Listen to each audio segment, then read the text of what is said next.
মোদীজির নেতৃত্বে যখন তারা কর্ণপাত করেননি, কারণ ভীমরাও আম্বেদকরকে ভারতরত্ন দেওয়ার তো হিম্মত হয়নি। 1990 সালে সেই ভারতরত্ন দেওয়া হয়েছিল শুধু ভারতীয় জনতা পার্টি, সেই সময় অটল বিহারী বাজপেয়ীর আবেদনে।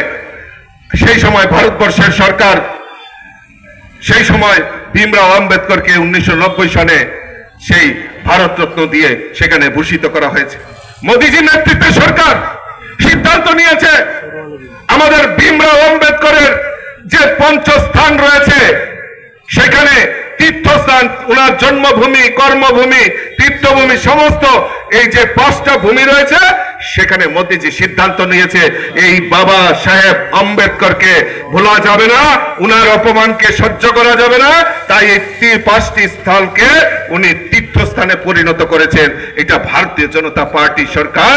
আমরা সংবিধানকে মান্যতা দেই, আর এই সংবিধান রচয়িতা ভীমরাও আম্বেদকরকে আমরা সম্মান দিতে জানি। তাই আজকে আমরা সমস্ত ভারতবর্ষের এই সংবিধান গৌরব দিবস আমরা অভিযান আমরা করছি। বন্ধুগণ, আমার আলোচনা প্রথমেই বলেছিলাম, বেশি দীর্ঘায়িত করব না, কারণ অনেকক্ষণ ধরে আপনারা এই আপনাদের মিছিলে অংশগ্রহণ করেছেন।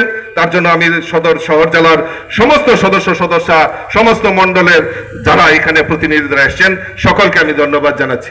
তার পাশাপাশি আমাদের এই রাজ্যের সরকার মানুষের জন্য, মানুষের কল্যাণের জন্য বিভিন্ন পরিকল্পনা নিয়ে, চাহে রাজ্যের গরিব হোক, কৃষক হোক, শ্রমিক হোক, মহিলা হোক, যুবক হোক, সরকারি কর্মচারী হোক, প্রত্যেকের জন্য কিছু না কিছু পরিকল্পনার মাধ্যমে আমাদের রাজ্যের সরকার মানুষের জন্য যে কাজ করা, মানুষের জন্য যে সংরক্ষিত কাজ, আমাদের রাজ্যের মাননীয় মুখ্যমন্ত্রীর নেতৃত্বে আজকে ভারতবর্ষের সমস্ত জায়গায় আজকে ত্রিপুরা রাজ্যের এই ডাবল ইঞ্জিনের সরকার বিভিন্ন যুগান্তকারী সিদ্ধান্ত নিয়ে আমাদের সরকার কাজ করছে। বন্ধুগণ, ইতিমধ্যে আপনারা দেখেছেন গত 2 দিন আগেই আমাদের অ্যাসেম্বলি হয়েছে, সেখানে রাজ্যের মাননীয় মুখ্যমন্ত্রী আমাদের মোদীজির যে সংকল্প, সেই সংকল্পকে বাস্তবায়নের জন্য আজকে মহিলা থেকে শুরু করে, যুবক থেকে শুরু করে সমস্ত অংশের মানুষের জন্য আজকে আত্মনির্ভর ত্রিপুরার দিকে লক্ষ্যমাত্রা রেখে আমাদের সরকার কাজ করছে। বন্ধুগণ, এই সরকারের সহযোগিতা করার জন্য আমি আপামর জনসাধারণের কাছে বিনম্রভাবে অনুরোধ রাখছি। বন্ধুগণ, আমাকে মেয়র সাহেব কিছুক্ষণ আগে বলছিলেন, মেয়র সাহেব বলবো আমি কথা, মেয়র সাহেব আমাকে বলছিলেন, দাদা গতকালকে দেখলাম এক বিধায়ক স্টেজের মধ্যে খুব নাচ দাস করতেছে, কিন্তু আমরা তো পারি না। আপনি পারবেন কোথায়? আপনার নাচের হিম্মত নেই। উনার হিম্মত আছে, কারণ উনার কাজ করতে হয় না। ওই আমাদের বিধায়কদের রাস্তায় মানুষের জন্য কাজ করতে হয়, কাজেই উনার কোনো কাজ করতে হয় না। তাই উনি আনন্দে আছেন, আনন্দে আত্মহারা হয়ে আমাদের রাজ্যের মাননীয় মুখ্যমন্ত্রী যে দিশা নিয়ে কাজ করছে, আইন শৃঙ্খলা থেকে শুরু করে সমস্ত কিছু নিয়ে মুখ্যমন্ত্রী যে কাজ করছেন, উনাকে কোনো ইস্যু নেই। উনি বিরোধিতা করতে পারছেন না, উনি সময় কাটাবেন কি করে, তাই উনি মঞ্চে এসে আনন্দ উল্লাস করছেন। মানুষের জন্য কাজ করতে হবে না। তাই মেয়র সাহেবের মতো যারা আমাদের বিধায়করা রয়েছেন, মন্ত্রীরা রয়েছেন, তারা সকাল থেকে রাত্র পর্যন্ত মানুষের সেবা করে সময় পান না নাচ করার জন্য, নৃত্য করার জন্য। তাদের কাছে অফুরন্ত সময় রয়েছে। ওই কংগ্রেসি 3 নেতা বলেছিল বিজেপিকে নির্বাচনের আগে শূন্যের কোটায়, সিঙ্গেল কোটায় নিয়ে আসবেন। সিঙ্গেল তো হতে পারেননি, তারাই নিজেরাই সিঙ্গেল হয়ে গেছেন। তাই এখন খালি কীর্তন করেন, হরে কৃষ্ণ হরে রাম, রাত কুয়াইলে বাতের কাম, তারাই নৃত্য করছে। বন্ধুগণ, মেয়র সাহেব আমি বলে বললাম সত্যি কথাগুলি। বন্ধুগণ, তৎসঙ্গে এই কমিউনিস্ট নেতারা, আজকে কমিউনিস্ট নেতারাও দেখছি রাজ্যের প্রাক্তন মুখ্যমন্ত্রী কনভেনশন করছেন বাবা সাহেব আম্বেদকরকে নিয়ে, মিছিল করছেন। আরে কিসের ভাওতাবাজির একটা সীমা আছে। আপনারা কমিউনিস্ট করেন, আপনাদের আদর্শ, আপনাদের নীতি সারা ভারতবর্ষের মানুষ জানে। আপনাদের সংবিধান, communist party of India, Marxist, আপনাদের সংবিধান রয়েছে। সংবিধান, নিজেদের পার্টির প্রত্যেক পার্টির সংবিধান রয়েছেন। আপনাদের সংবিধানে কি রয়েছেন? আপনাদের উদ্দেশ্য কি? সংবিধানকে পরিবর্তন করা।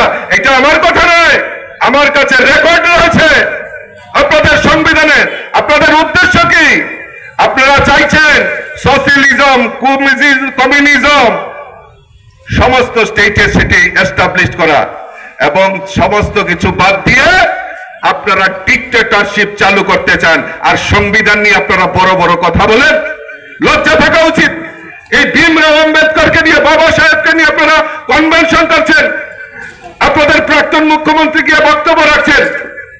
আমি জিজ্ঞেস করতে চাই এই মানিক সরকারকে, আর কত ভাওতাবাজি করবেন? আর কত ভাওতাবাজি করবেন? আপনাদের নেতা, কমিউনিস্টের নেতা সেই ভীমরাও আম্বেদকর, উনি 1952 সালে মুম্বাইয়ে, সেন্ট্রাল মুম্বাইয়ে উনি নির্বাচনে দাঁড়িয়েছিলেন।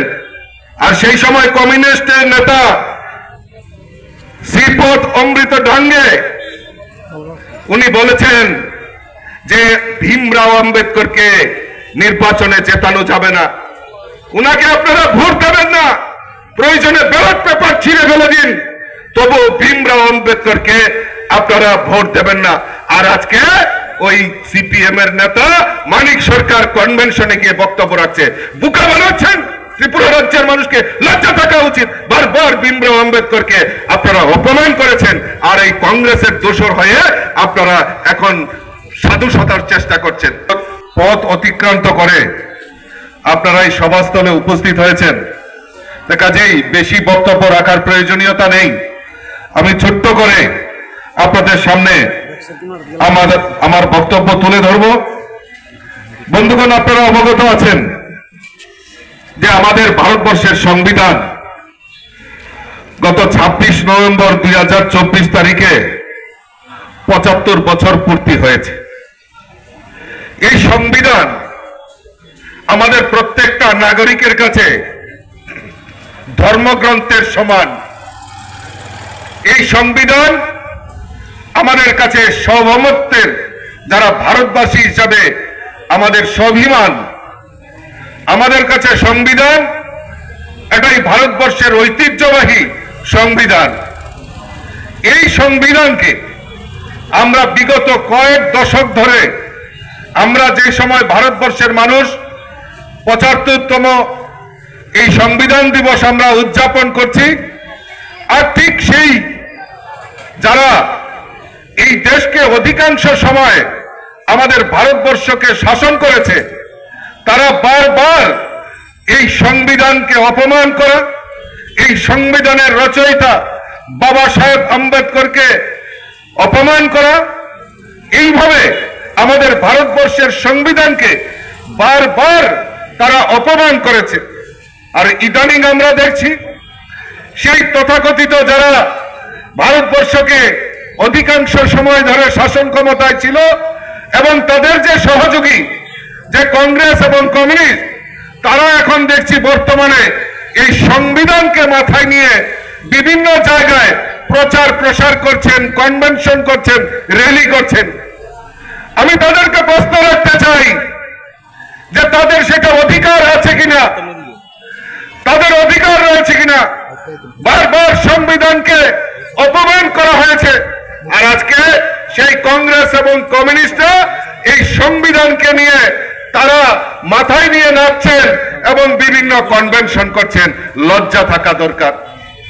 তারই অঙ্গ হিসাবে আমাদের কেন্দ্রীয় নেতৃত্ব সিদ্ধান্ত নিয়েছে যে না, আমরাও আমাদের এই সংবিধানের মর্যাদা, সার্বভৌমত্বকে রক্ষা করার জন্য, এই সংবিধানকে রক্ষা করার জন্য, এই সংবিধানে যে সাধারণ মানুষের মৌলিক চাহিদাগুলি, মৌলিক অধিকারগুলি রয়েছে, জনসমক্ষে তুলে ধরার জন্য আমরা, আমাদের ভারতীয় জনতা পার্টি কেন্দ্রীয় নেতৃত্ব সিদ্ধান্ত নিয়েছে মানুষের কাছে এই সংবিধান সম্পর্কে তাদের তথ্য তুলে ধরা এবং সেই প্রচার প্রসার করা।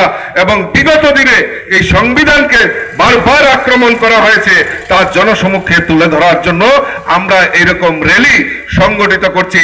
আজকে ভারতীয় জনতা পার্টির নেতৃত্বে আজকে সমস্ত 10টি জেলাতেই আমাদের এই সংবিধান গৌরব যাত্রার আমরা আয়োজন করেছি। বন্ধুগণ, বাবা সাহেব আম্বেদকর, এই যে আমাদের সংবিধান, আমাদের যে ভারতবর্ষের প্রতীক, আমাদের যে সংবিধান, আমাদের যে ধর্মগ্রন্থ হিসেবে আমরা জানি যে আমাদের কৃষ্টি সংস্কৃতির সমস্ত ধারক এবং বাহক আমাদের এই সংবিধান গ্রন্থে সেই সময় রামায়ণের ছবি, মহাভারতের ছবি, বিভিন্ন দেব দেবী এবং আমাদের যারা বিভিন্নভাবে আমাদের ভারতবর্ষের অখণ্ডতাকে রক্ষা করার জন্য যে ছবি সেখানে প্রকাশিত হয়েছিল, যে সংবিধানে আমরা যদি অরিজিনাল সংবিধানটা দেখতে পাই সেখানে তার ছবিগুলি নিদর্শন আমরা পাওয়া যায়, কারণ সেখানে ভারতের কৃষ্টি সংস্কৃতিকে তুলে ধরা হয়েছিল।